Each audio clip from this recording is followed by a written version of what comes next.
Real story of this elderly father, my son, sold my beach house behind my back. So I'm Douglas, 68 years old, and I built a real estate empire from nothing over 4 decades in California. My proudest achievement was seeing my son Aaron follow in my footsteps in the business I created. At least that's what I thought, until I returned from a European vacation to discover the unthinkable betrayal that shattered my world. My own flesh and blood had sold my beloved beach house and my prized car behind my back. What he didn't know was that I had an ace up my sleeve. Let me know where you're watching from. Hit that like button and subscribe to hear how I turned the tables on my son's scheme. I grew up dirt poor in a tiny coastal town south of Monterey. My father worked at a cannery, and my mother cleaned houses for the wealthy families who had vacation homes along our beautiful coastline. From an early age, I watched those families arrive in their shiny cars for weekends of leisure while my parents worked themselves to the bone just to put food on our table.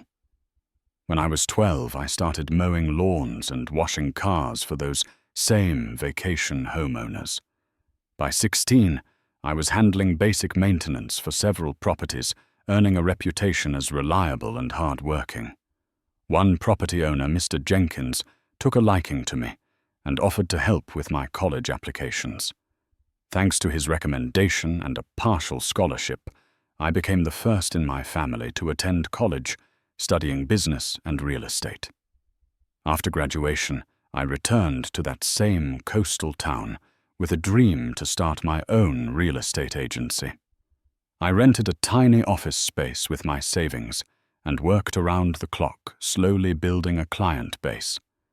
The early years were brutal, sleeping on a cot in my office some nights, living on ramen and coffee, cold calling potential clients until my voice gave out.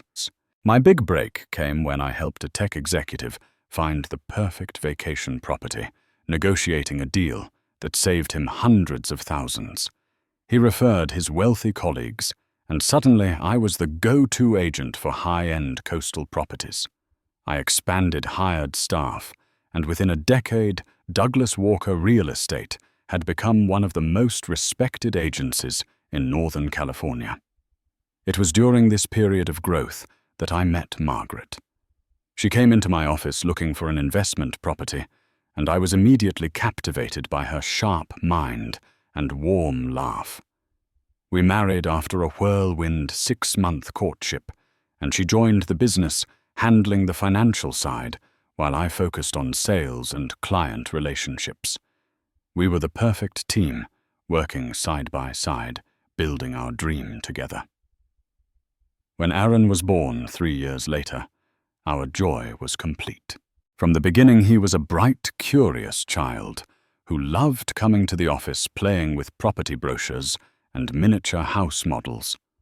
Margaret and I had always hoped to have more children, but complications during Aaron's birth made that impossible.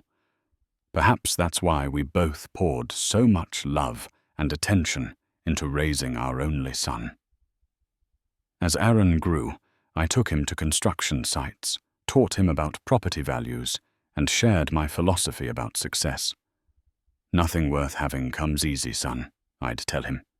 "You've got to earn your place in this world through hard work, integrity, and perseverance."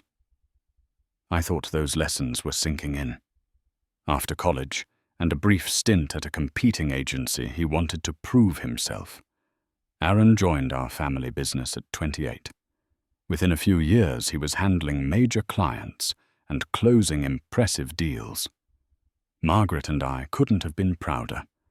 Our world crumbled when Margaret was diagnosed with aggressive breast cancer. Those final 2 years were a blur of hospital visits, treatments, and quiet nights holding her hand as she grew weaker. Aaron stepped up during this time, taking on more responsibility at the agency while I focused on Margaret's care. I was grateful for his support and believed we had grown closer through our shared grief. After Margaret passed 5 years ago, I found myself adrift. The business that had been my passion for decades now felt hollow without her beside me. I decided to semi-retire, stepping back from day-to-day operations while maintaining majority ownership. I promoted Aaron to managing director, but remained as the CEO and majority shareholder, though I kept this arrangement private with most staff, believing I had fully retired. "I want to see how you handle things," I told Aaron, "but I'm not ready to fully let go just yet." In truth, I wanted to observe how he would lead without feeling my shadow over him. I reduced my presence to occasional consulting visits, watching from a distance as he took the reins. With more time on my hands, I finally purchased my dream beach house in Malibu, a stunning 4-bedroom property right on the sand that Margaret and I had admired for years. I spent months personally renovating it, incorporating elements Margaret would have loved: the blue kitchen cabinets. She had always wanted the reading nook with floor-to-ceiling windows overlooking the ocean, the garden pergola designed from her sketches. This house became my sanctuary, filled with memories and possibilities for peaceful golden years. I also indulged my lifelong passion for classic cars, building a collection that included my pride and joy: a pristine 1965 Shelby Cobra in original blue with white racing stripes. Margaret had surprised me with it on our 30th anniversary, having secretly saved for years. That car represented not just my love for automobiles, but the decades of partnership with the love of my life. Meanwhile, Aaron was growing increasingly assertive at the agency. He hired several young, ambitious agents, revamped our marketing, and pushed for expansion into luxury condo developments, a market I had always avoided due to its volatility. While some of his ideas were innovative, I noticed a troubling pattern of impatience and entitlement in his decision-making. "The old ways of doing business are outdated, Dad," he'd say dismissively when I questioned his strategies. "The market has changed. You need to trust me on this." I tried to maintain a delicate balance, giving him room to grow while gently guiding him away from potentially disastrous decisions. But the dynamic between us was shifting in ways that made me uncomfortable. 3 years after Margaret's passing, Aaron met and quickly married Jessica, a former model turned interior designer who had worked on one of our luxury property stagings. Jessica had expensive tastes and strong opinions about how Aaron should position himself in the business community. I watched with growing concern as their lifestyle expanded to include a mansion in an exclusive gated community, luxury vehicles, extravagant parties, and lavish vacations. When I expressed concern about their spending, Aaron brushed me off. "We're making plenty, Dad. Besides, in this business, perception is reality. We need to live the lifestyle our clients aspire to." It wasn't my place to dictate how my adult son lived, but I worried about the values driving his choices. This wasn't the humble, hard-working young man Margaret and I had raised. Last spring, I decided to take an extended European trip, something Margaret and I had always planned to do together. Though bittersweet without her, I needed the change of scenery. I asked Aaron to keep an eye on my properties while I was away, including checking on the beach house and making sure the property management company was maintaining my car collection properly. "Don't worry about a thing, Dad," Aaron assured me. "I'll handle everything. You just enjoy your trip. You've earned it." As I left for the airport, I had no idea that those reassuring words masked a betrayal that would shake me to my core. My European adventure was supposed to last 6 months, but after 3 months, I found myself missing home and decided to return early. I didn't tell anyone, thinking I'd surprise Aaron and my grandchildren with my unexpected return. The first indication that something was wrong came when I stopped by the agency the day after I got back. The receptionist, Lydia, who had worked for me for 15 years, looked as though she'd seen a ghost when I walked through the door. "Mr. Walker, you're back early," she stammered, her hand hovering over the phone, as if debating whether to alert someone. "Just got in yesterday," I replied cheerfully. "Thought I'd surprise everyone. Is Aaron in? He's at a showing, but perhaps you should call him first. He's been quite busy with some new developments." As I chatted with various staff members, I noticed an unusual tension in the office. Conversations would hush when I approached, and several long-term employees couldn't quite meet my eyes. Scott, our head of commercial properties, and someone I considered a friend, kept making aborted attempts to pull me aside before apparently thinking better of it. I was heading to Aaron's office to wait for him when I overheard two junior agents talking in the break room. "I still can't believe he sold his dad's beach house," one whispered. "That place was like a shrine to his mom." "Well, apparently the old man is losing it. Aaron says he's better off in a simpler setting. Besides, that place was worth millions just sitting there empty most of the time." I froze, certain I had misheard. My beach house sold it had to be a misunderstanding. I tried calling Aaron immediately, but the call went straight to voicemail. Instead of leaving a message, I decided to drive to the beach house and see for myself. On my way out, I ran into Thomas Reed, my attorney and oldest friend, who was apparently there for a meeting with Aaron. "Douglas," Thomas exclaimed, genuine shock on his face. "You're back. I've been trying to reach you for weeks." "What's going on, Thomas?" "I just overheard something disturbing about my beach house." Thomas pulled me into an empty conference room, his expression grave. "I've left messages at your hotel in Barcelona. When you didn't respond, Aaron said you were taking a break from business concerns and had given him power of attorney." He hesitated. "I was suspicious, which is why I came today. I wanted to see the paperwork myself." My stomach dropped. "I never gave Aaron power of attorney, and I left Barcelona over a month ago. I've been in southern Italy where the cell service was spotty." Thomas nodded grimly. "I thought as much. Douglas, I think you need to sit down. There have been some significant changes during your absence." Over the next hour, Thomas outlined what he knew. There were unusual transfers between company accounts. Several long-standing clients had been shifted to newer, inexperienced agents, resulting in complaints. And most alarmingly, there were rumors about property sales that hadn't been properly documented in the company records.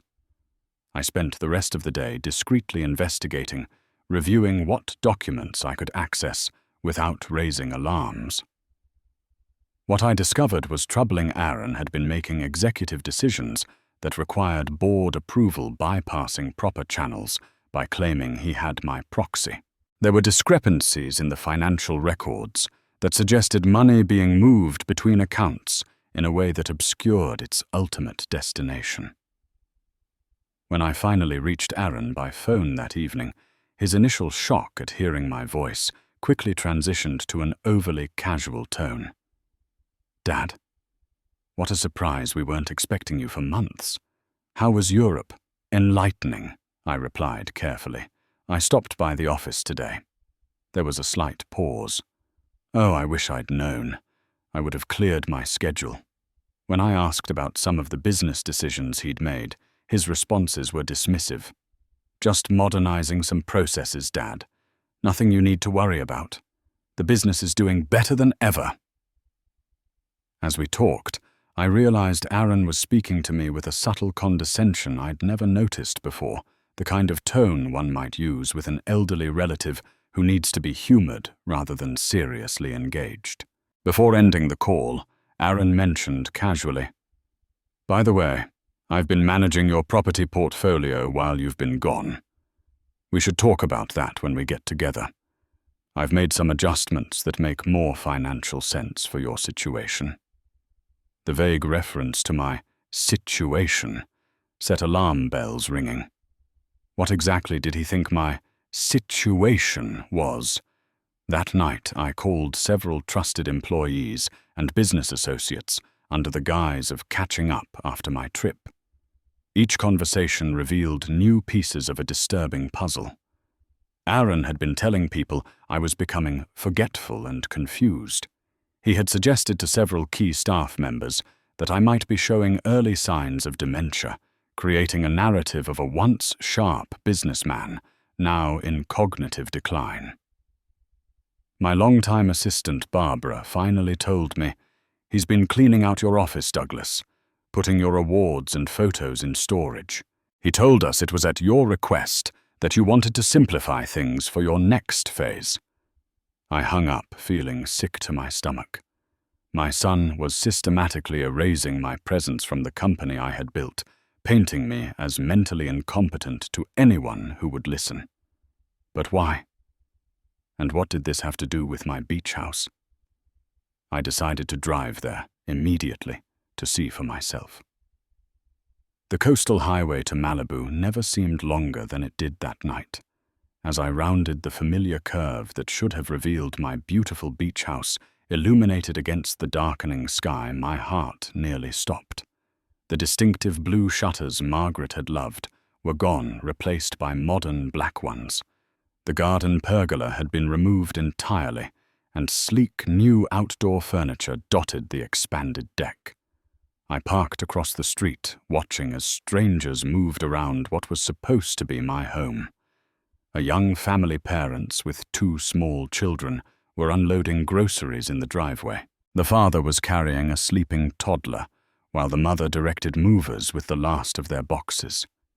They looked happy, excited to begin their life in their new beach house.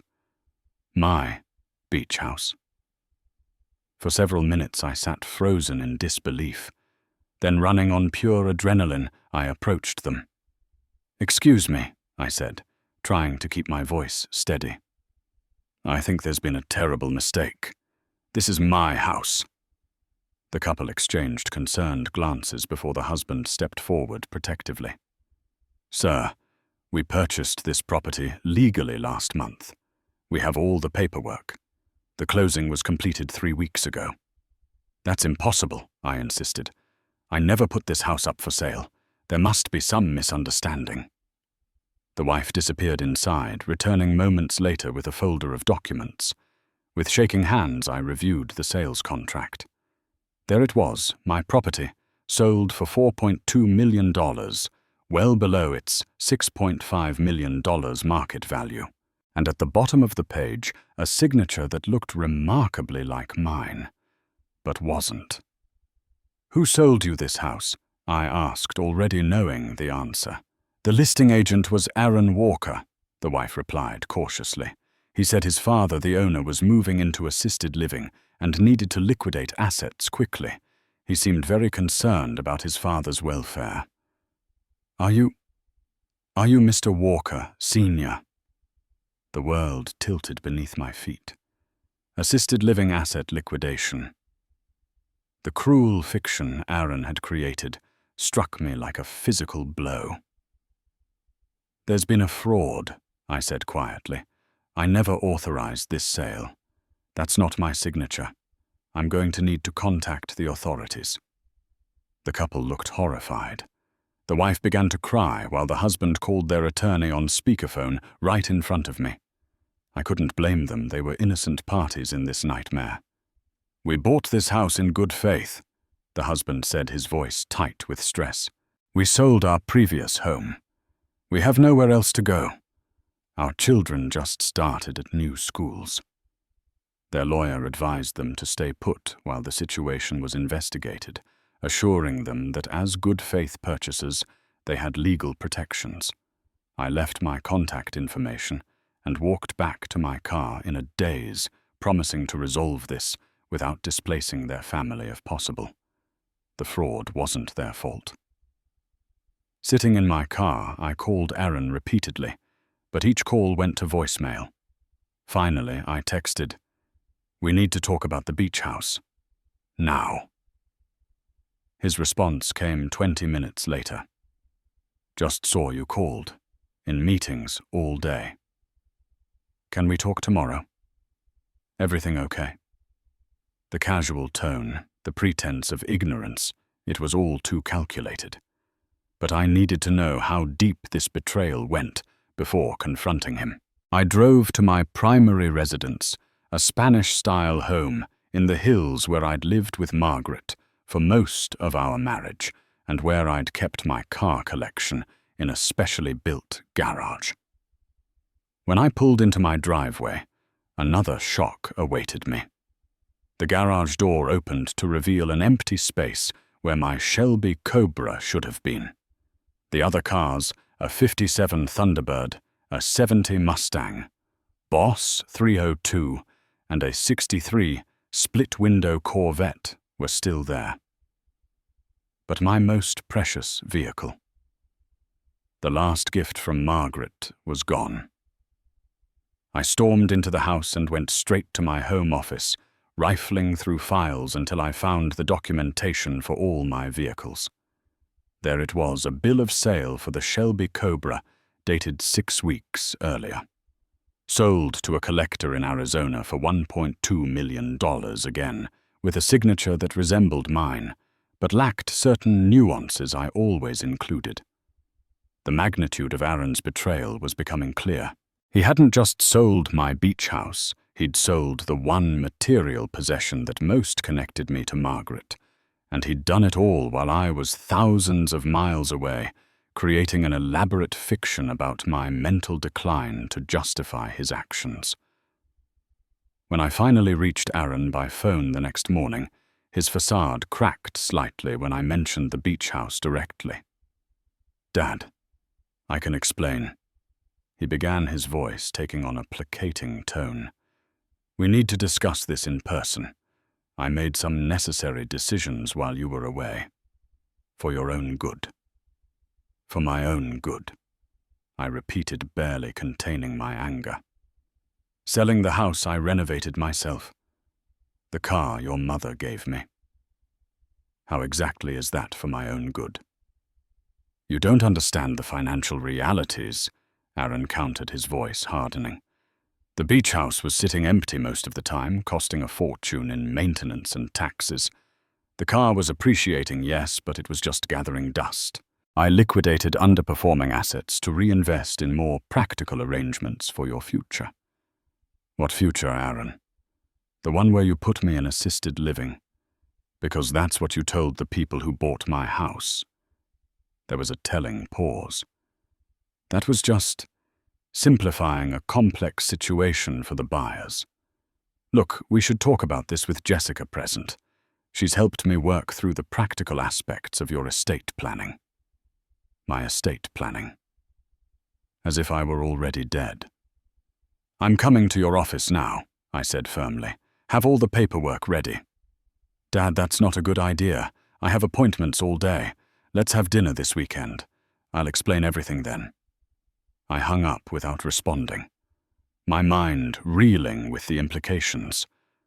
Aaron hadn't just betrayed my trust, he was actively working to push me out of my own life, creating a narrative of incompetence to justify taking control of my assets. That afternoon, I met with Thomas to review my legal options. The news wasn't good. "The forgery is obvious to you and me, but proving it legally will take time," Thomas explained. "Meanwhile, the transactions have been completed. The new owners of your beach house are protected as good faith purchasers. We'd have to sue Aaron directly, and that could get very messy very public." "And the company?" I asked. "How vulnerable am I there?" Thomas looked grim. "If he's been telling people you're mentally incompetent, he could be building a case to challenge your control. We need to move quickly to protect your interests." Before taking drastic action, I needed to understand the full extent of Aaron's deception. I scheduled appointments with my primary physician and a neurologist, obtaining clear documentation of my excellent cognitive health. I met privately with trusted employees to gauge how far Aaron's narrative about my decline had spread. What I discovered was deeply painful. For months, Aaron had been systematically undermining my reputation, suggesting to staff, clients, and even family friends that I was becoming increasingly confused and making poor decisions. He'd referenced forgotten conversations that never happened, missed appointments I'd never made, and financial mistakes I'd never committed. The most crushing blow came when I learned he'd told my sister in Phoenix that I'd gotten lost driving to her house during a visit that never occurred. I hadn't seen my sister in over a year, yet she'd been worried about me based on Aaron's elaborate fabrications. The man I'd raised, the son I'd loved unconditionally and brought into my business, had been meticulously constructing a false reality in which I was declining into incompetence, unable to manage my own affairs. And he'd used that fiction to begin dismantling my life piece by piece, selling off my most treasured possessions and positioning himself to take control of everything I'd built. As the evidence mounted, one question burned in my mind. How could my own son do this to me? 3 days after discovering the sale of my beach house, I agreed to meet Aaron and Jessica for dinner at La Maison, an upscale French restaurant that was one of Margaret's favorites. I arrived early, composed but seething with an anger I'd never felt toward my son before. Aaron and Jessica swept in 15 minutes late, both immaculately dressed and radiating confidence. Jessica air-kissed my cheek, while Aaron clapped a hand on my shoulder with forced joviality. "Dad, good to see you back on American soil," he said loudly, as if speaking to someone hard of hearing. "You're looking a bit tired. European travel can be exhausting at your age." His condescending tone set the pattern for the entire meal. Every comment contained a subtle dig at my age or capacity always couched in apparent concern. Jessica kept exchanging meaningful glances with him whenever I spoke, as if my normal conversation somehow proved their point about my supposed decline.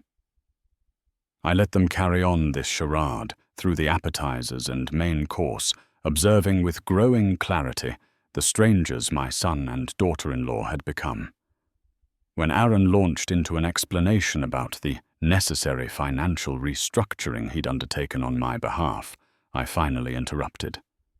"Let's stop pretending, Aaron. You sold my beach house and my Shelby without my knowledge or consent while I was out of the country. You forged my signature on legal documents. You've been telling people I'm mentally incompetent. I want to know why." The directness of my statement momentarily shattered Aaron's smooth facade. He glanced around the restaurant nervously before leaning in. "Dad, be reasonable. You're almost 70. You've been making concerning decisions lately, investments that don't make sense for getting important meetings. The beach house was a money pit that you only visited occasionally. The Shelby was sitting unused." "That's a lie," I said evenly. "I never missed any meetings. I made no unusual investments. I spent weekends at that beach house regularly. You invented these incidents to justify stealing from me." Jessica interjected, her voice honey-sweet, but eyes cold. "Douglas, we're only thinking about your best interests. Aaron has been tremendously stressed watching you struggle. We want you to enjoy your retirement without the burden of managing complex assets. Is that why you told the beach house buyers I was moving to assisted living?" Aaron flinched, then rallied. "That was just simplifying a complicated situation for the buyers.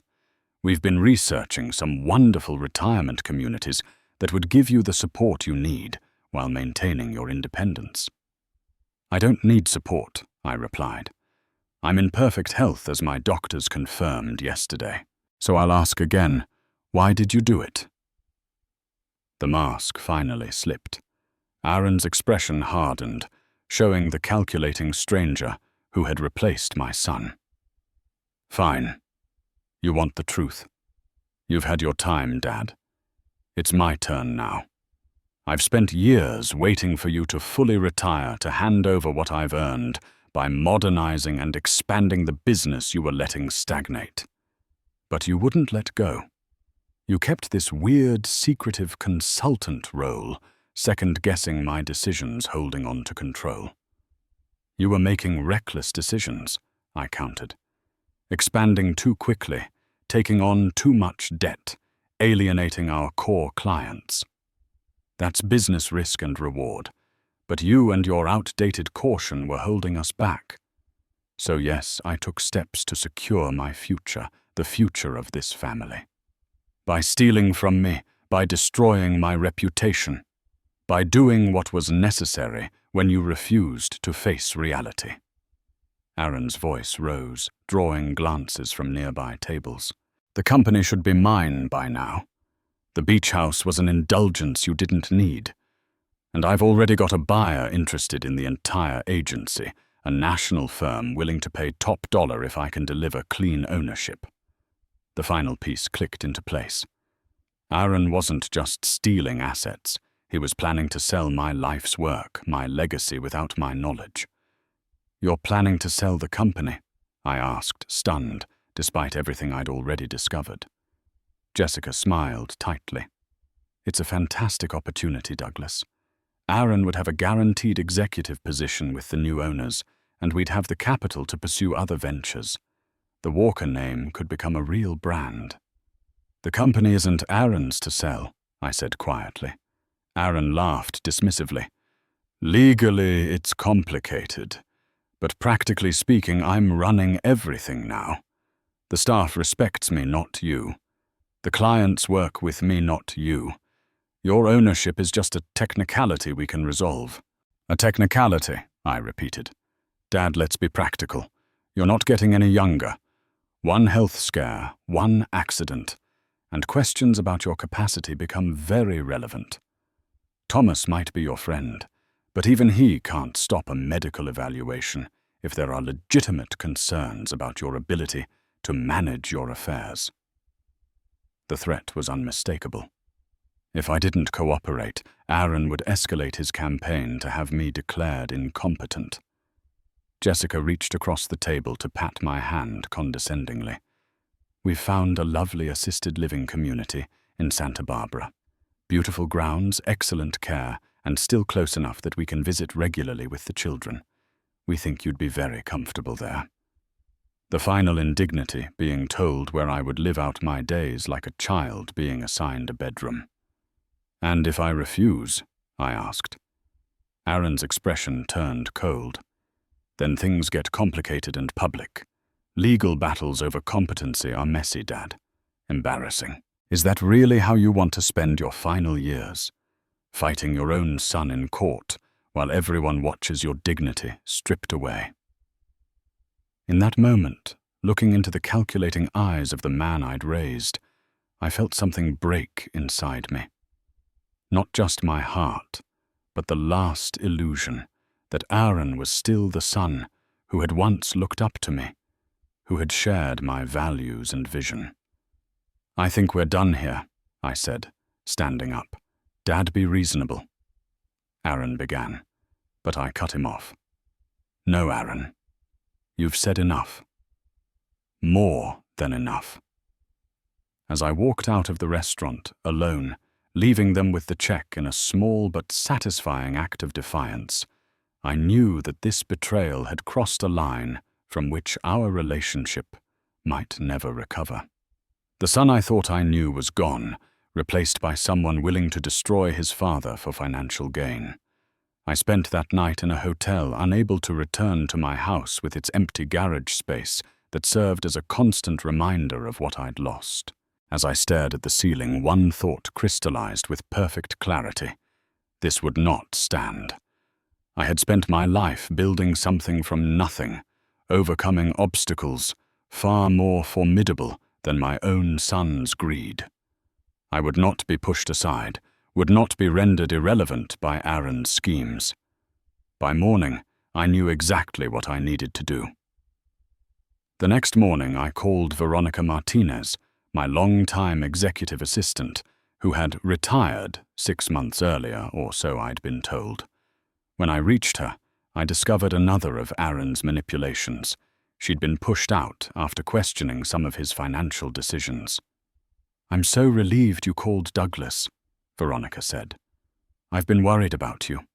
Aaron said you were having memory problems and needed less stress, but that didn't sound like the man I worked with for 20 years.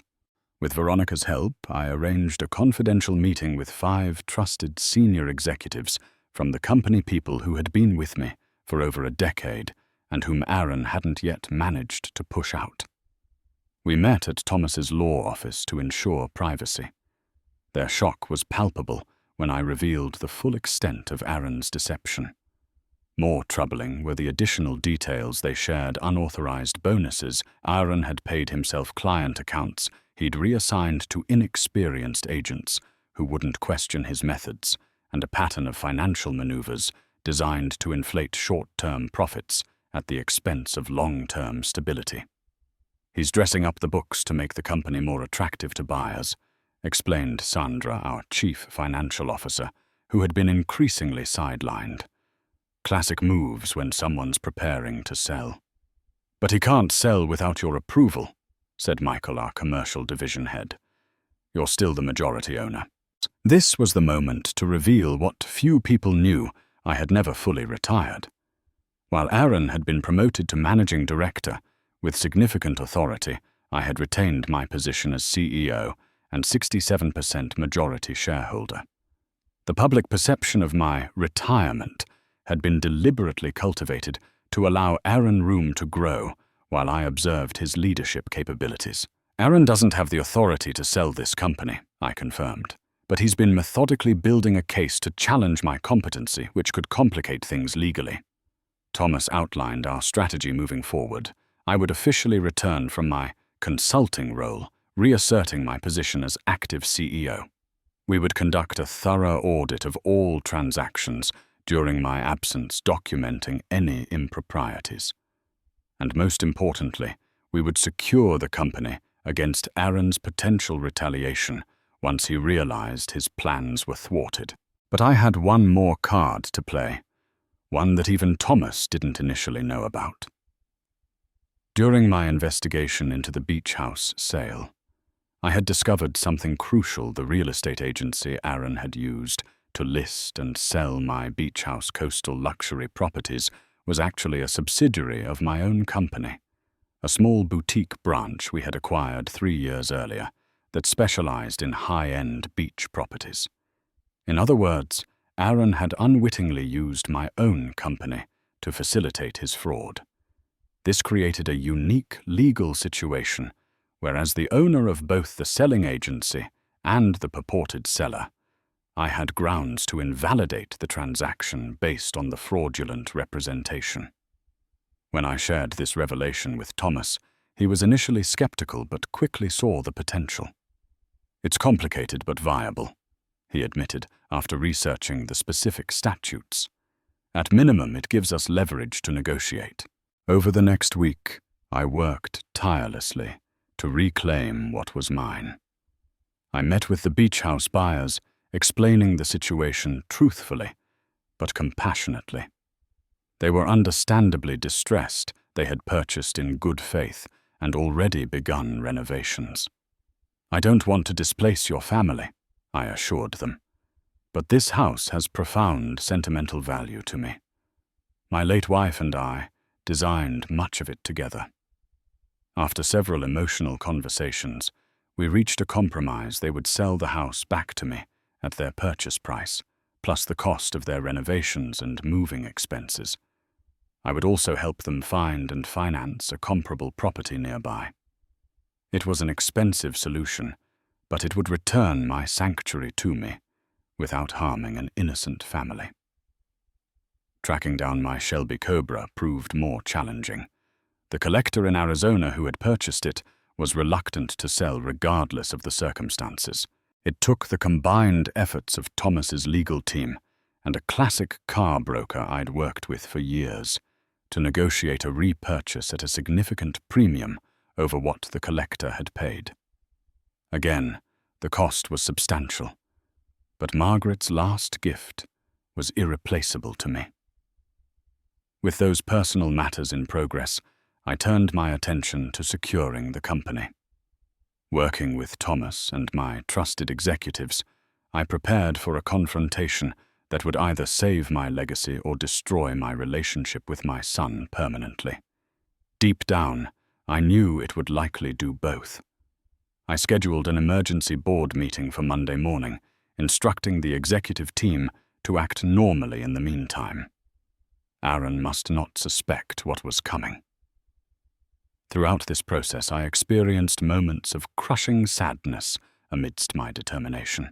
How had I failed so fundamentally as a father that my only son could betray me so completely? Had my focus on building the business come at the cost of teaching him the values that mattered most? Or was there something in Aaron that would have emerged, regardless of my parenting? A fundamental character flaw I had never wanted to see.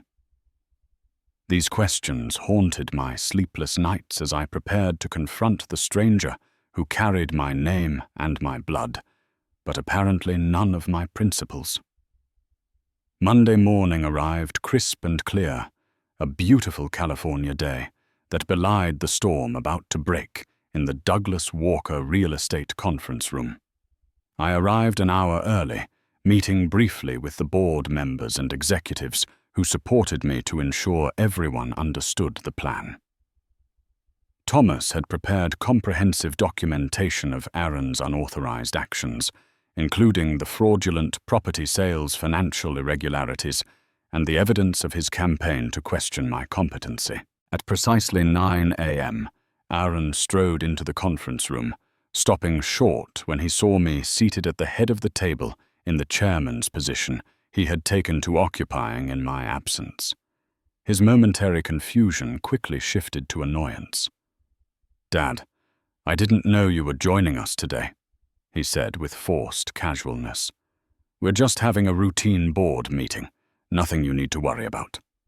"Actually, Aaron, I called this meeting," I replied calmly. "Please have a seat." Aaron glanced around, noting the serious expressions on the faces of board members who normally deferred to him. Warily, he took a seat halfway down the table rather than at his usual position near the head. "What's this about?" he asked, a defensive edge creeping into his voice. "This is about the future of Douglas Walker Real Estate," I began. "A future that seems to be quite different from what I envisioned when I brought you into this company." For the next 20 minutes, I methodically outlined what we had discovered: the unauthorized property sales, the financial mismanagement, the systematic campaign to undermine my reputation and authority, and finally his plans to sell the company without proper authorization. As the evidence mounted, Aaron's expression cycled through shock, anger, and calculation. He attempted to interrupt several times, but I firmly maintained control of the meeting. "The most disturbing aspect," I continued, "is not just the betrayal of my trust, but the willingness to destroy a legacy built over 40 years, a legacy intended for you to continue, not liquidate for quick profit." When I finished, Aaron immediately went on the offensive. "This is ridiculous," he declared, looking around the table for support and finding none. "Yes, I've made executive decisions to modernize and streamline our operations. That's what you promoted me to do. And yes, I've been concerned about my father's cognitive state. Many of you have witnessed his confusion and forgetfulness over the past year." The board members exchanged glances, clearly uncomfortable with this blatant lie. "As for the beach house and the car," Aaron continued, "those were underutilized assets that made sense to liquidate as part of a broader financial strategy. Perhaps I should have consulted more widely, but I was acting in what I believed were my father's best interests during a difficult time." Thomas calmly slid a folder across the table. "These are the results of comprehensive cognitive and neurological evaluations Mr. Walker underwent last week. As you can see, he is in excellent mental health with no signs of impairment whatsoever." Aaron barely glanced at the documents. "Tests can be manipulated. They don't reflect the day-to-day reality that I've observed." "The day-to-day reality," Sandra interjected, is that you've been systematically moving money between accounts to obscure withdrawals, paying yourself unauthorized bonuses, and preparing financial statements that misrepresent our true position to make the company more attractive to potential buyers." Aaron's face flushed. "That's an outrageous accusation. It's all documented," Sandra replied, tapping another folder. "Every transaction, every discrepancy." Sensing the room turning decisively against him, Aaron changed tactics. "Fine. Let's say there have been some aggressive maneuvers on my part. The reality is that I've been running this company for years now. The clients know me, not you," he said, pointing at me. "The staff respects my leadership. You can't just walk back in and take over after all this time."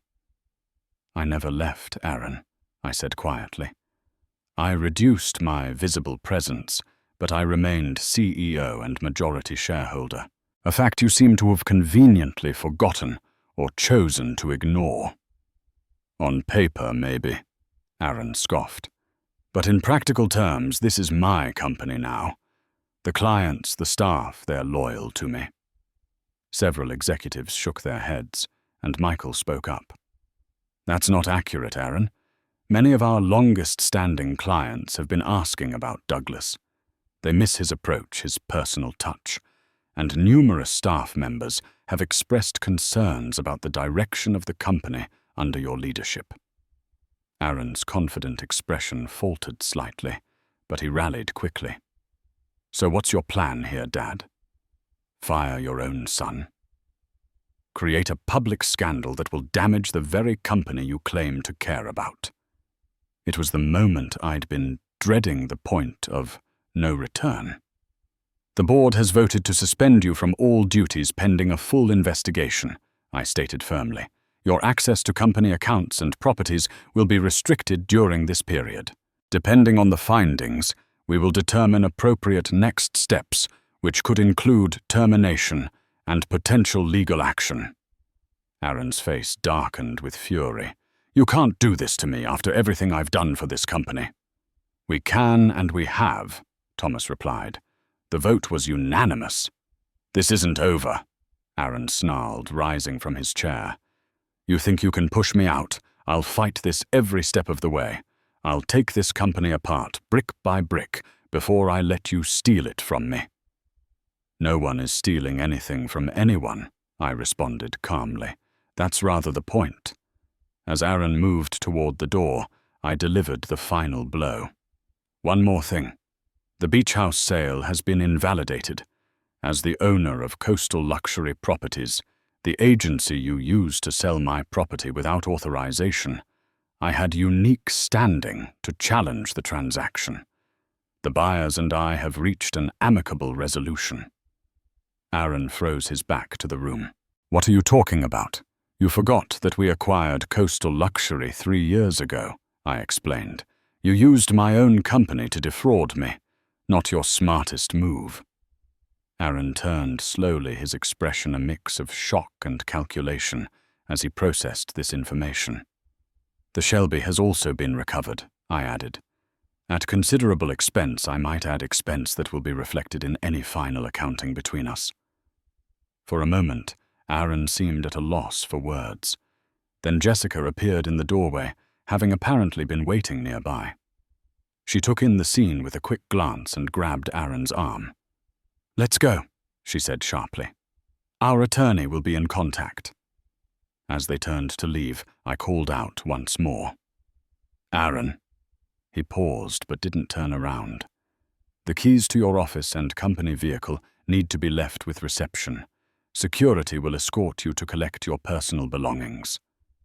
The humiliation of this final instruction seemed to break something in him. Aaron whirled around, his face contorted with rage. "You'll regret this," he spat. "You think you've won? You're still an old man. Time is on my side." With that parting threat, he stormed out, Jessica hurrying to keep up. In the heavy silence that followed, I felt no triumph, only a profound sadness. The professional victory was hollow compared to the personal loss it represented. I had secured my company and recovered my most treasured possessions, but at the cost of the relationship with my only child. "Douglas," Thomas said, gently breaking the silence, "there's one more thing we need to discuss." I nodded, pulling myself back to the business at hand. "Aaron's future with the company," Thomas continued. "The evidence suggests criminal behavior. Do you want to pursue charges?" It was the question I had been dreading most. Despite everything, could I really subject my son, Margaret's son, to criminal prosecution? After a long moment, I made my decision.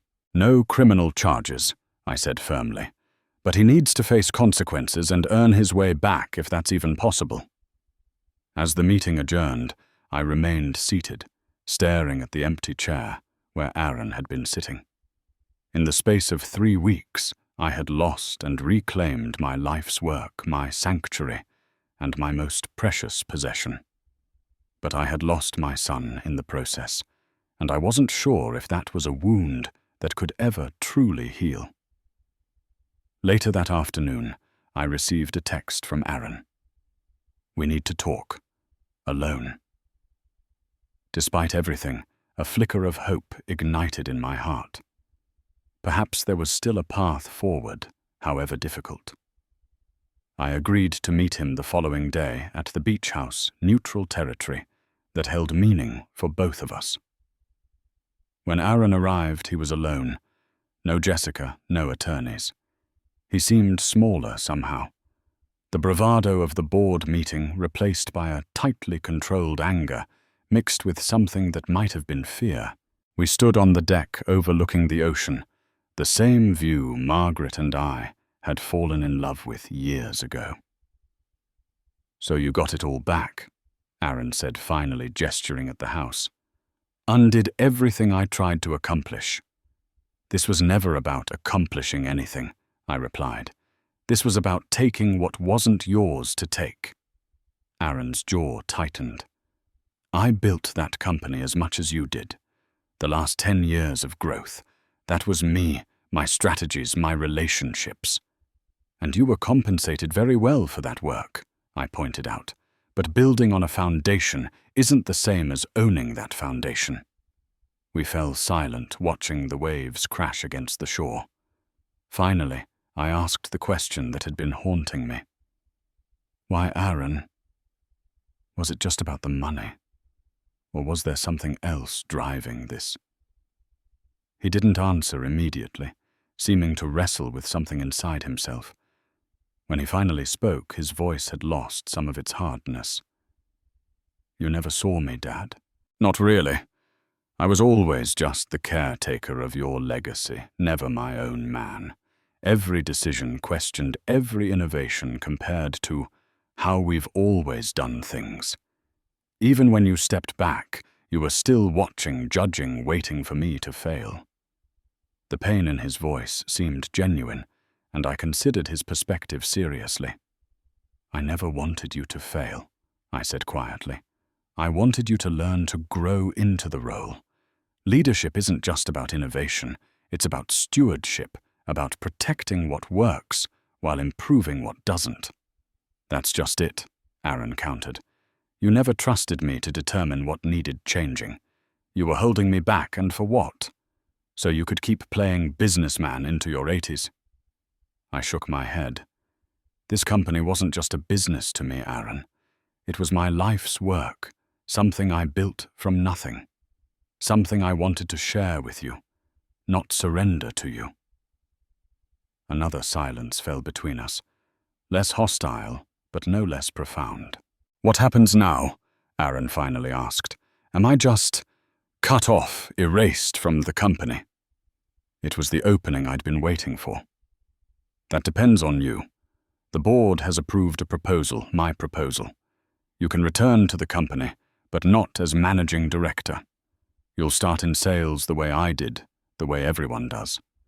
You'll work your way up based on performance and rebuilt trust, not family connection."